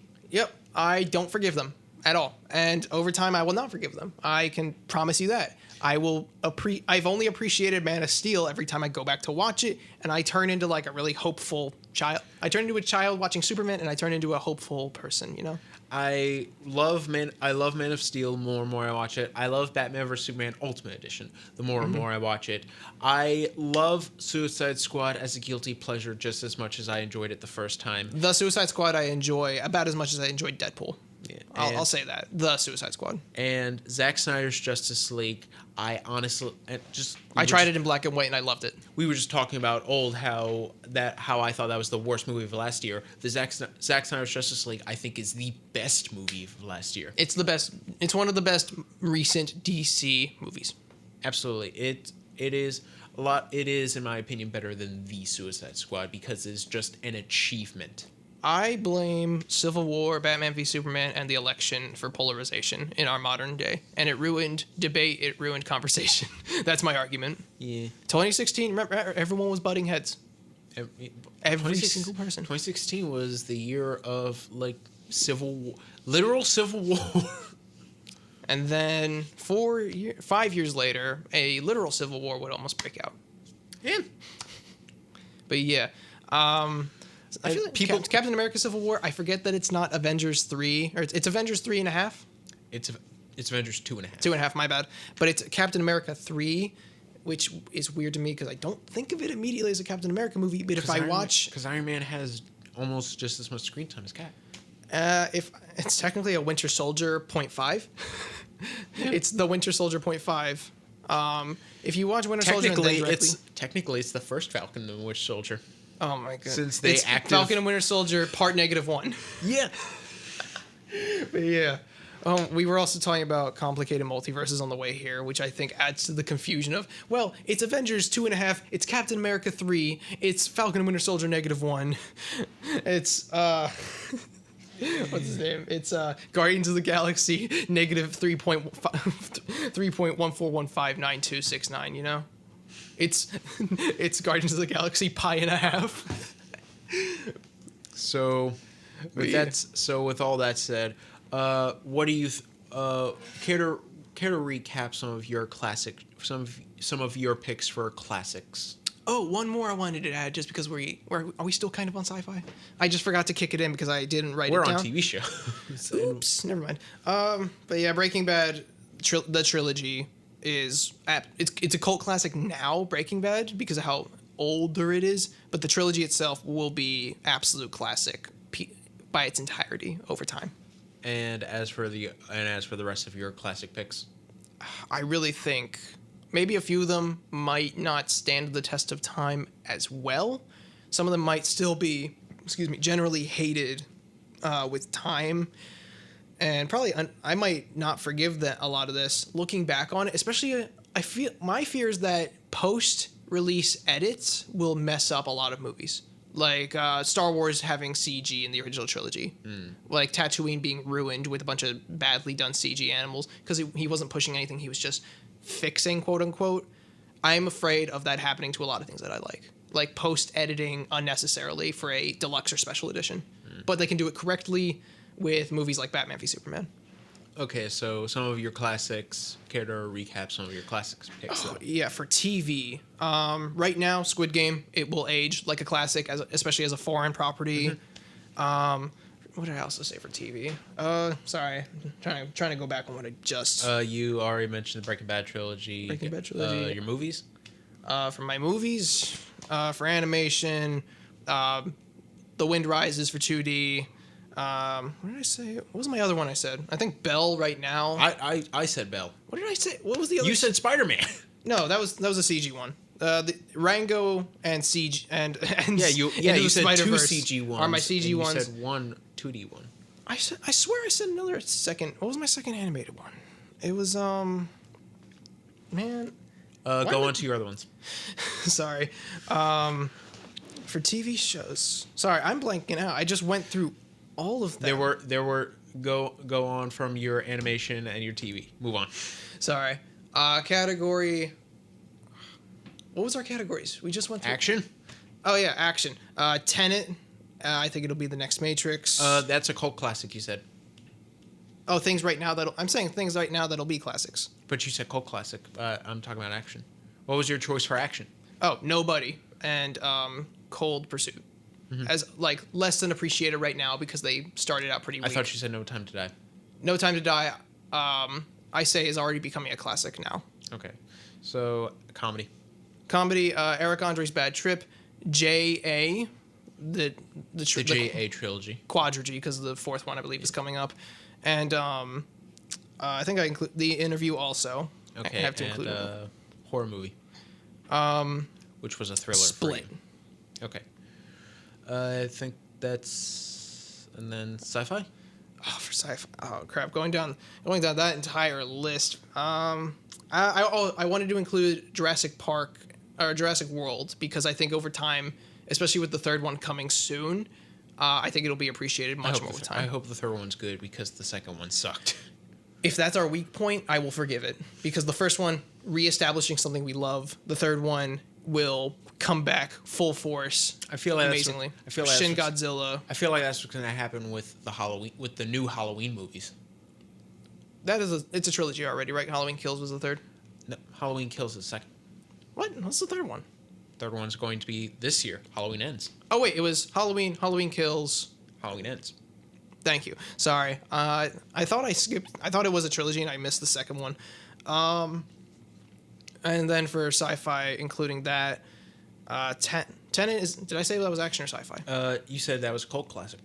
You file that under cult classic. Yeah, my apologies. But yeah, the Jurassic World trilogy will age nicely over time. For the rest of sci-fi, what was sorry, I can't remember everything I said. I literally just went down the entire. Can you scroll through this? Because it might show up. Sorry, You can ask me to say something and I will blank out, repeating myself. I don't see any of your picks here. A lot of the stuff I said. Oh, you said Planet of the Apes. Yeah, the Planet of the Apes trilogy from 2010 to 2014. Yeah, you think that will? Yeah, that's what you said. And what I said, RoboCop 2014, no. Give it a hard no. So my picks for classics, my cult classic pick was Birds of Prey. I think that will gain a fan base, even though most people haven't seen it or don't like it. I think that will gain a fan base. As for my animation, as for 3D, I think Anya will be a family movie night classic. And I think Belle as a 2D animation will be an anime classic and a good introduction for people into the anime genre. As for action movies, I absolutely love John Wick, and I absolutely love the John Wick franchise. And as for an obvious honorable mention, I had to choose Mad Max Fury Road. As for comedies, I went with The Nice Guys, in my opinion, one of the most underrated comedies ever made, because everyone who I have ever asked who has seen that movie absolutely loves it, even though not many people have. I think that is a genius comedy. I think all of you should watch it. As for horror movies, I think the Quiet Place franchise is absolutely going to grow into a classic. It already is a classic, and it is already the focal point of every pitch for every horror movie that will ever be made. Because it already has been. But I do think most A24 movies are a good honorable mention for horror movie classics. As for sci-fi movies, I do agree with Dalton for the Planet of the Apes trilogy, but my personal pick for a sci-fi classic, above Chronicle, which I do absolutely love, above Edge of Tomorrow, which I do absolutely adore, I had to go with Upgrade, which I think is an absolute sci-fi action thriller masterpiece. Even though I think the characters could be better, I think filmmaking wise and storytelling wise, it is a genius movie. Mm-hmm. But as for TV shows, from the classics that I think are going to be absolutely remembered as fantastic television, Game of Thrones absolutely going to be one. As Dalton said, Breaking Bad is absolutely up there. And for the cartoon, maybe Korra. Sorry. As TV, the cartoon. Korra is already becoming a cult classic TV show. And as for just cult and just classic in general, animation wise, I think Clone Wars is going to be remembered as one of, if not the best thing in Star Wars media. Yeah, especially as a long-spanning piece of Star Wars. I just saw Pacific Rim on the screen. I just see it. I think as an original idea, top right, it will age nicely. It will be appreciated as a fun, duke it out with kaijus movie, like especially sci-fi action. The first one is fine. The second one, skip it. Just skip it. I'm sorry. Second one, skip it. Maybe if there's a third, watch it and find out. Honestly, the second one at first had a great idea with actual terrorists taking over the Jaegers, and that's like, and then the aliens. That's a good idea. And then they brought back the aliens. I'm like, oh, but you had such a good idea. And then the fights look like a really bad cutscene from a video game. And no, you would imagine it would sound cool, but no. Exactly. But so those are a lot of good, a lot of bad, a lot of possible classics that we're predicting. Exactly. Sorry, I blanked out on some in betweens. So with that said, it's fortune cookie time. Fortune cookie time. Crumple. For those of you who don't know, Dalton and I love to go to our favorite Chinese food restaurant before we do these shows, Peking House. Shout out to them. And we always enjoy to have our fortune cookies and read them. But because we usually just read them and giggle about it to ourselves, we decided to share our fortunes with you and relate the endings to the topic of our show. So, Dalton, before we read our our fortunes, what should our ending zinger be relating to the show? And it's a cult classic. And is a cult classic. And will be remembered fondly. And will stand the test of time. Which one? And will stand the test of time. Oh, I got a good one. Let's hear. Can we hear yours? Mine is, if you can't excel with talent, triumph with effort, and you will excel the test of time. And you will stand the test of time. Hungry is the man who finds salvation in a cookie, and he'll stand the test of time. No, That's serious. the most backhanded compliment fortune cookie I've ever seen in my life. It's also so meta. They know it's a fortune cookie referencing a fortune cookie. Hungry is the man who finds salvation in a that's so mean. That is. That is so backhanded. I'm kind of hungry. I'm hungry. That's why I got the fortune cookie. Wait, hold it. Wait. Oh. Yeah, you gotta move. Everyone keeps complaining every time. Here, I'll turn it off. Hold on. Yeah. Is that better? Is that better? We can still hear you over here. Yeah, I'm saying so I don't crunch up close, you know. All right, so All right.